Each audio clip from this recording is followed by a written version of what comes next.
Hey, what's up, America? Welcome to Goodnight, America. I'm America's sweetheart, Eric Ryan. Tonight's news stories, you ready for these? somehow, after decades of telling kids that they're losers if they don't go to college, and then replacing well-paying factory jobs with cheaper labor and machines and or moving factory jobs overseas for even cheaper labor and cheaper machines, somehow the United States is short 400,000 factory workers. Weird. And toxic empathy is evil, according to the devout followers of the famously toxic empath, Jesus Christ. But first, people that take history lessons from a t-shirt worn by a pop star are angry at the lack of nuance and historical context from the history lesson on a t-shirt by a pop star. Here to discuss the news is the Ashkenazi genius, Alex Fink. He's also an all-around swell fella. Alex, welcome to the show. Your own show. Good to be here. Good to be here. All right, man. Before we get into the first one, how do you feel about Beyonce? Big Beyonce fan? Where are you on this? Nope, but I can discuss it.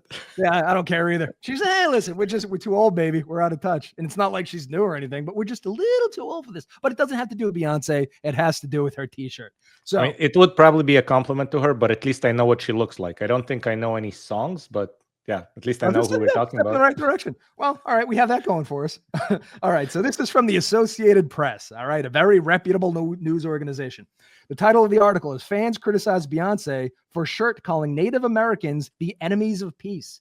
Here's the context. During a Juneteenth performance in Paris on her Cowboy Carter tour, Beyonce wore a t-shirt featuring buffalo soldiers with text labeling Native Americans and Mexican revolutionaries as enemies of peace, order, and settlement. This provoked backlash from indigenous groups and fans who argued that the shirt romanticizes U.S. colonialism and erases indigenous suffering. The Buffalo Soldiers, army units from the post-Civil War era, played complex roles, both valorous and complicit in westward expansion. While Beyonce has not publicly responded, the t-shirt imagery has prompted broader calls for a more nuanced understanding of history. Where do you stand on this? Well, first of all, nuance on a t-shirt, that's a good idea. But I guess the nice thing about it is that it's woke on woke violence, which is always fun to watch. Woke on woke violence. Yeah, that's nice. Yeah, I meant to, all right, I wanted to say that you said, okay. but I mean, realistically, right? You take two groups in the past that followed the morals of the past, right? Mm-hmm. Which are probably not the same morals we have today.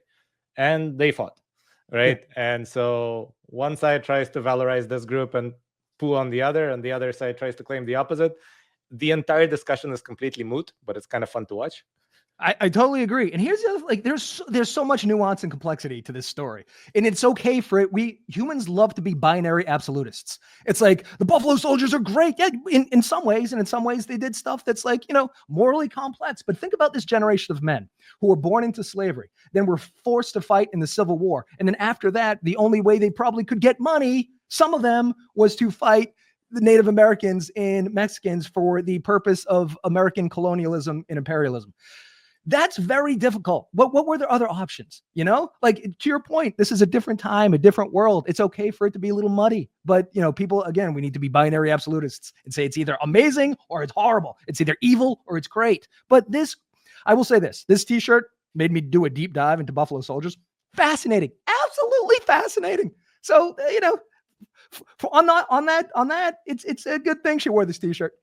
Yeah. So, I mean, yeah, I didn't do a deep dive into the Buffalo Soldiers. I don't know that much except sort of the bumper sticker level description. Yeah. But yeah, stuff in the past was always kind of murky by today's standards. A lot of Black people who were slaves and then were freed and became free men, once they made enough money, acquired Black slaves, right? That was the standard of the time. And so obviously today we think slavery is terrible. We don't want to repeat it. But we can't really judge westward expansion by today's standard. Westward expansion was a stated goal at the time. Everybody thought it was good. Mm-hmm. Today we think, well, there was some collateral damage, right? But even though we all benefit from it, like, you know what I mean? But at the time, neither the white people, the Black people, nobody thought that was a bad thing. Pretty much everybody wanted to expand westward. So yeah. And some of the numbers are just like, this is why the deep dive was interesting. So from 1860 to 1890, indigenous populations in the U.S. declined by 90% in 30 years. It's the warfare, it was disease, it was displacement. And the other thing is, blacks could only serve west of the Mississippi because whites didn't want to see armed black soldiers. Like, this is a world that we cannot possibly wrap our heads around. You know, I mean, to my point earlier, what else were they supposed to do? You couldn't be on the army on the East Coast. So you had segregated units going out of people of color fighting other people of color for the white ruling class. It's a world that we cannot possibly wrap our heads around. So to get mad about this is just, it's dumb, you know? Now let me talk about the other side of it. So it's obviously dumb to get mad about it. Does it make sense to take pride in it? Like the actual first action in the step, right, was putting something on a t-shirt to basically valorize the past actions of this group. Yeah. Does it make sense though? I mean, it's not like she fought there, right? It's not even like one of her ancestors was there. Yeah. It's just a group that happens to share skin color with her. And even that, I think, only halfway, right? Because she's only half black, I think. Is she? I think so. But like, does that make any sense? Like, that's basically like being proud of your football team, even though you've never played football. Which is stupid, and which is what I do. But this is where I'll have a little bit of a conservative bent to this argument. Like critical race theory, I'm like, I don't understand why this is a big deal. Some white people did very, very bad things. It's okay to go like, I don't internalize that guilt because I'm white. Listen, I did 23andMe. I'm mostly Irish. There was no Ryan tobacco farm. And even if there was, should I internalize that guilt? Because if I get to internalize that guilt, do I also get to internalize the thrill of going to the moon, of inventing, medicines? You know what I mean? Like, we're not, just because I'm white doesn't mean I get all the negatives and positives of other white people. The same thing with if you're black. You don't have to internalize. And for what it's worth, I don't think the Irish invented any medicines, but that's between us. We invented they invented the hypodermic needle. I looked this up once because I think it was just U2 and Guinness. So I did, but yeah, hypodermic needle. You did have potatoes for a while, but then you stopped having them, and that was a problem. Yeah, because there was monoculture potatoes. But we learned, you live and you learn. We're sitting around drinking vodka all day. It's hard to come up with stuff, That's a good life, though. Good life. It's an okay life until all the potatoes disappear. Then it ain't so good. All right. Hey, listen, we're going to take a break. Do yourself a favor. Do a deep dive into the Buffalo Soldiers. It's a great Bob Marley song. There's a lot of great videos on YouTube. We live in an age of enlightenment. We just don't take advantage of it, which is unfortunate because it's a fascinating history. All right. You got 3 minutes. Go watch a video. Come right back.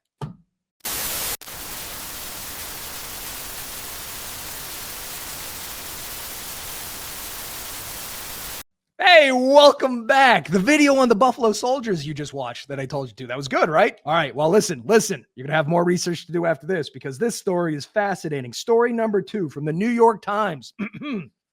Why factories are having trouble filling nearly 400,000 open jobs. Here's the first couple paragraphs. President Trump's pledge to revive American manufacturing is running into the stubborn obstacle of a demographic reality. The pool of blue-collar workers who are able and willing to perform tasks on a factory floor in the United States is shrinking. As baby boomers retire, few young people are lining up to take their place. About 400,000 manufacturing jobs are currently unfilled, according to the Bureau of Labor Statistics, a shortfall that will surely grow if companies are forced to rely less on manufacturing overseas and build more factories in the United States, experts say. What do you got on the old factory story? Well, as the capitalist and the bunch, right, I have to say that if you have jobs that you're unable to fill, you're probably not paying enough. It's that simple, right? Mm-hmm. So first of all, if they're trying to pay factory workers what unskilled labor usually gets, right, and today's factories require skilled labor, you're not going to hire any. Those same people have better options, right? Now you have the old factory workers that switched to being baristas or to working a checkout counter somewhere. Like, you can probably get them for this pay, but their skills are not well equipped to kind of help them manufacture stuff in today's factories.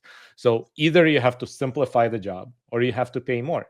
Seems like factories aren't willing to do that. They just want to keep paying minimum wage and get people who now know how to operate complex machinery. The other thing is, there's obviously a mismatch in our education system, right? The article talks a lot about it.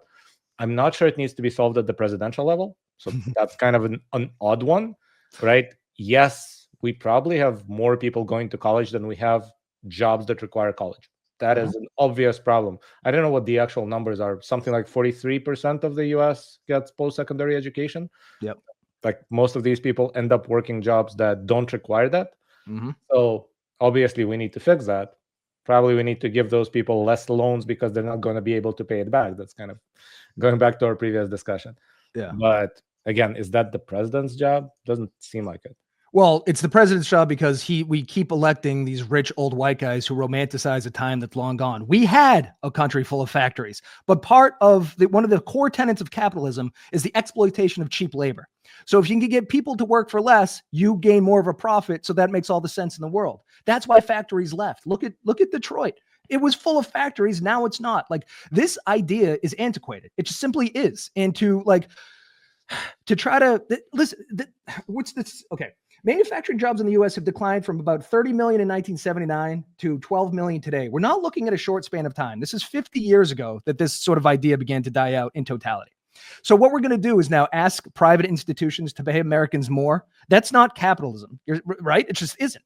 We found a way. It's a global economy now. So like this idea that we're just going to get a whole bunch of good paying jobs in factories and all the kids want to do it. That's the idea of old, out of touch, rich men who never worked in a factory, by the way. So let me counter this in a few ways. The first one is that if free trade was the reason that factories left, would have been one thing. But if you look at any free trade agreement that the US has signed over the past few decades, it doesn't say trade is free. There's usually a few thousand pages describing a whole bunch of protections that companies put in there. So the reason Ford factories are in Guadalajara and not in Detroit is not because Ford just decided that's economically viable. It's because first Ford lobbied government to get thousands of pages of protection in NAFTA, and then they moved it to Guadalajara with these unfair protections that other companies don't have. Right? So that is one problem, that it's not free trade that moved most of the automotive industry to Mexico. It's government lobbying that did that. And if you undo parts of that, then a lot of those jobs are coming back. And if you need more, then that leads me to the other point, which is when the US was growing as a manufacturer, because remember, initially under British rule, no factories, no manufacturing allowed, right? Then we gain independence, we start becoming a manufacturer. How? By heavy protections to local industry, by being the most protectionist country in the world for a really long period of time, until those industries become the best in the world. And now we benefit from free trade. So not only do we reduce all the tariffs to almost zero, we actually lobby the world and create organizations that try to make the world free trade, make the world less protectionist, right? That's what the IMF does, right? It gives countries loans by basically forcing them to agree to it, to receive goods from American companies with no tariffs, no protections, and whatnot, and to suffocate their own industries. So if we're now looking at the US and we're saying not enough factories here, we want more factories, we probably need those protections back. Yeah, but that's not in vogue. It's not in vogue. And some of the fascinating things from this article too. So there's a push within Washington for a clear path to citizenship for people that want to work in the construction industry and food industry, which is okay. I guess that's vaguely interesting. But then the Trump administration's aggressive cuts to training programs for blue collar workers have also hurt the efforts to train a new generation of factory workers. The administration has taken steps to eliminate the Job Corps, a 6-year-old program that provides at-risk youth from the ages of 16 to 24 with a path to career in the trades. What they do suggest, though, what the Treasury Secretary suggested is we're laying off all these federal workers. They should just work in the factories. That's it. That's an easy, right? Why don't we just take the people that used to work in the Pentagon and put them in a factory? Instead of learn to code, learn to push things from point A to point B over and over and over again. That seems to be similar to what they do in government anyhow, except what they're pushing now is not going to be paper. Touche. Here's the other thing too. Like the United States is so crazy. Remember, like 10 years ago, there was this whole push towards like open concept offices and bean bags and ping pong tables and kombucha kegs and you know what I mean. And now it's like, no, you got to get back to the factory floor. It's just like the whiplash of like, well, what are you supposed to go to college, get one of these soft jobs where all you do is email all day, or go work at a car factory? Like, what is the thing? Oh, it's so hard to predict what we're supposed to do. What are we supposed to tell our children? You know, because I don't believe like if these factories come back, they're just going to be automated soon. No, but we forgot about AI. These things aren't binary, right? You're going to need all of the above, and there needs to be a certain proportion. There's some number of white-collar jobs that are in an office, some number of jobs that build physical things, and you still need them, right? Some number of jobs that require somebody to come to your house and fix something. All of these need to coexist, and AI can't replace all of them yet, right? It's going to take a while, right? So the fact that we've kind of lost the entire manufacturing base and we just assumed everybody is going to sit in an office in front of a computer all day. We don't need that many people sitting in front of a computer all day. There's no demand for their services. Right. And so now they have this college degree. They expect to get a computer and to be able to type an email an hour and be paid. But nobody's willing to pay them for that. I just think, I'm going to Jurassic Park tonight, the new Jurassic Park. It has the same plot, I assume, as the 10 previous ones where there's dinosaurs, they're in captivity, and somehow they get out and kill people. I just think if we do this factory thing, it's going to be the same plot. I know I could be wrong. I just think it is. All right. Hey, listen, anyway, we're going to take a break. I don't know. What's my advice on this one? Go get yourself a factory job. There's 400,000 of them. Evidently, they pay very well. Very easy. Everything's fine. If you're a laid off government worker, just go work at a factory. Come on back in 3 minutes.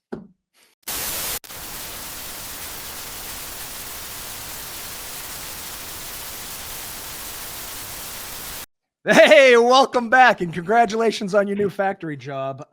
Story number 3. I think this is going to be a controversial one. This is from our friends at The Atlantic. It is the conservative attack on empathy. Here's the summary. The author outlines how conservative figures like Elon Musk and Ben Shapiro depict empathy as a sign of weakness, labeling it dangerous and toxic.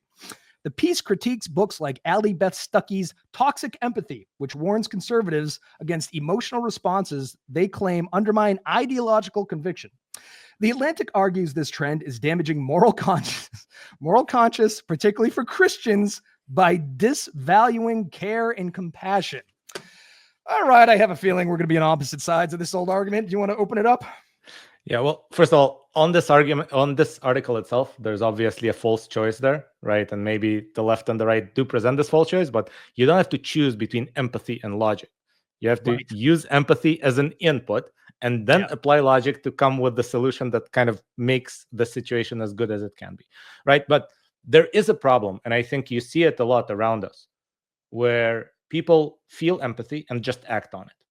And there's 2 issues with that. First of all, empathy for one person might kind of go against empathy for the other person. There's a trade-off there, right? So you have half the country has empathy to pregnant women who just found out for some medical reason that they need an abortion. And you have the other half of the country that has empathy for the unborn child, right? And each of them kind of stops there and doesn't continue to think that maybe there's another side to this, right? But a thinking person should empathize with both and then think, right? And then the other problem is that very often empathy, if you just act on it, like from a gut reaction standpoint, leads you to something that contradicts basic economics, right? So for example, you see somebody who is hurting. They're in a bad situation. They're homeless. Maybe like, I don't know, they have to raise a child by themselves, right? All of these groups that are in a bad condition, the empathetic impulse is, let's give them stuff. Let's help them, right? But the economic law is if you subsidize something, you'll get more of it. And so when you help single mothers, you get more single mothers. We've been seeing this since the 70s.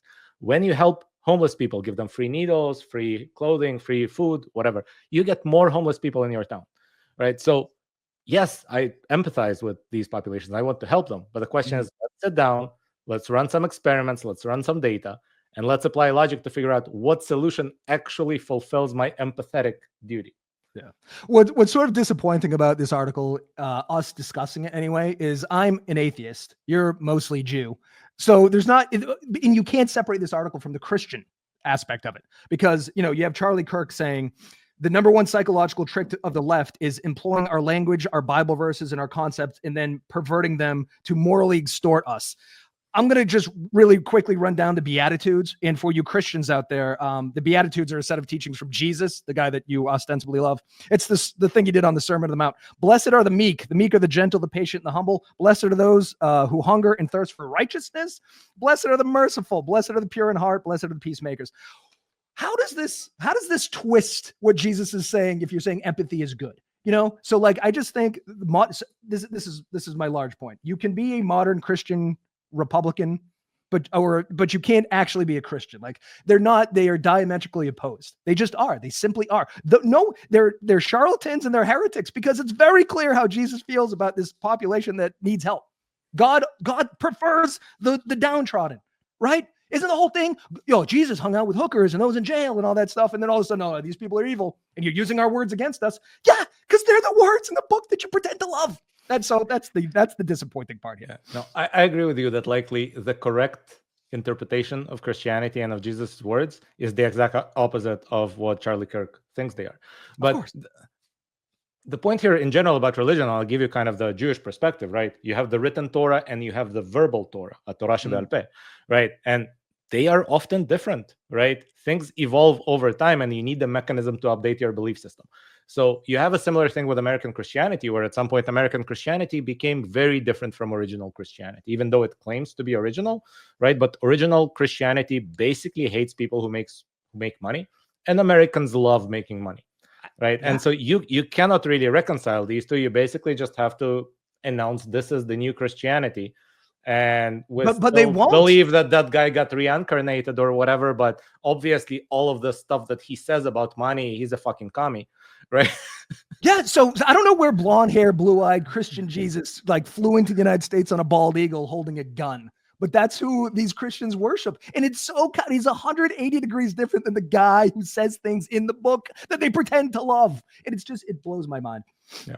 No, I completely agree with this. But going back, if you look at Jesus' teachings on economics, they're fucking dumb, right? We shouldn't follow that either. If he had a degree in economics, I wouldn't trust him. I know, but therefore we shouldn't follow it, right? So he obviously had that very empathetic impulse, and he always just acted on it without planning, without thinking. I don't think that that's what we want to repeat here, because again, it usually doesn't work. Let me give you another example. I gave you like homeless, single mothers. Think about a more basic one: rent control. We have that in a lot of cities in the country. I think that's a perfect example of empathy being misused, right? People can't afford rent. Rent is too damn high, as somebody in New York once said, right? What do? Let's control rents. That's the empathetic response. It's an idiotic response, right? Because once you control rents, the supply of housing that gets built over the next 10 or 20 years becomes smaller, because the return on investment of building a house becomes smaller, right? What happens when supply is constrained? Rents go up, not down, right? So by controlling rents, you've increased basically the rate of growth of rents over time. So that's the point at which somebody with an economics degree, or who at least took Econ 101, right? It's one semester, you don't need a full degree, right? Should come in and say, I share your empathy, but let's think. And come up with the exact opposite solution. 100%. But here's the thing, too. I think there's a little subversiveness in this argument from the ruling class, because if you convince your believers that empathy is bad, then when the ruling class takes a chainsaw to Medicaid, Medicare, and SNAP, you can go, well, ideologically, we're all on board with this, right? Because empathy's bad, and you're not an alpha male if you're empathetic. So isn't this what our party does now? They take chainsaws to social safety nets, and then you can just do whatever you want, because this is the way we operate. Which again is fine if you subtract the Bible and Jesus. Just do that. Just what I think the left, we got to take Jesus back. Like there's going to be some sort of trade. You know what I mean? I don't want you. Well, 10 first round picks, something. Right. You know. How about you take Jesus and we'll take Milton Friedman, and we'll just go with what he said on the topic? Yeah, because Republicans never. Yeah, you're right. Every Republican administration never raises the deficit or anything. You guys, trickle down economics really worked. Every time you guys are in charge, it's fine. No, but specifically, like obviously, Milton Friedman was never in charge, right? But in the 70s, he basically proposed a solution to the social safety net, which would have been way better than everything we have right now, right? Because we have 82 different programs for hunger, we have dozens of different programs for housing and whatnot. And he at some point said, the problem with poor people is they don't have money. So how about we take all the poor people, we institute a negative income tax. So if their income is below a certain threshold, they get money from the IRS, right? And then as they make money while they work, we tax that at 50%. So for every $2 they make, we give them one less, until they are basically out of the subsidy. And this basically guarantees a minimum income for everybody. And they still have an incentive to work because, well, there's a high tax rate, but Europeans work with a high tax rate, right? Nothing bad happens. But what he proposed is, let's eliminate all the existing programs and just do this one.